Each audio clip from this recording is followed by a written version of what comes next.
Hey everybody, how you doing? Dash and Dave here again.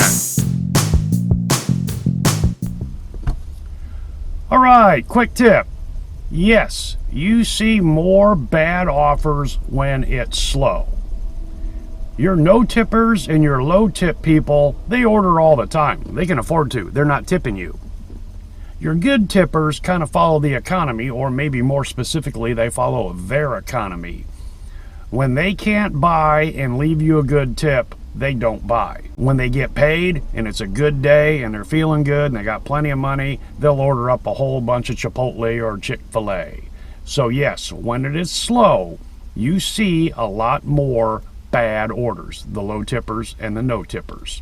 You know, when you're on a slow day and you see a whole bunch of $2.75 and $3.75 orders, you know, and you're thinking to yourself, God, do I compromise myself and take a couple of those, even though they're just around the corner, just to, you know, get some revenue? I don't. I stick to the no tip, no trip rule hard and fast.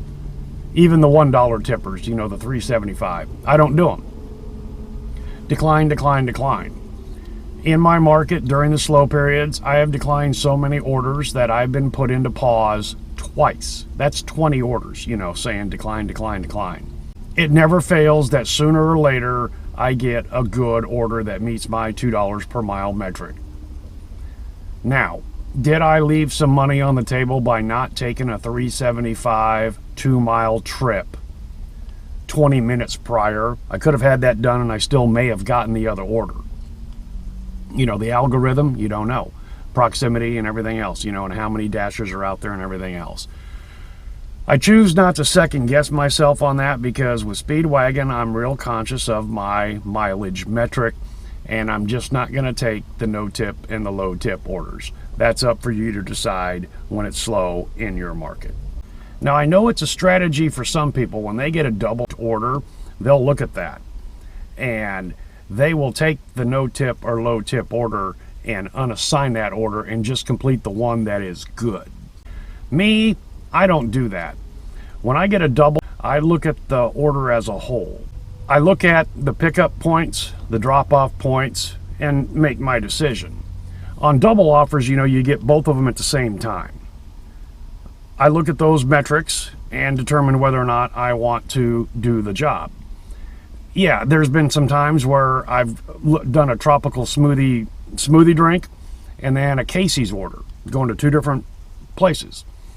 And the tropical smoothie's paying $2 base pay, you know, and I've already determined that I'm going to do the job based on my criteria. So I don't strip that off. It's $2. And I would not have taken the job if it didn't meet my metric. And remember, this is when things are slow and they're packing some orders together, but it be two bad ones or one good one and one bad or whatever. It's another $2 in my pocket that I've already determined that the job as a whole was not going to be detrimental in, you know, getting back online and getting, you know, back free to accept another offer.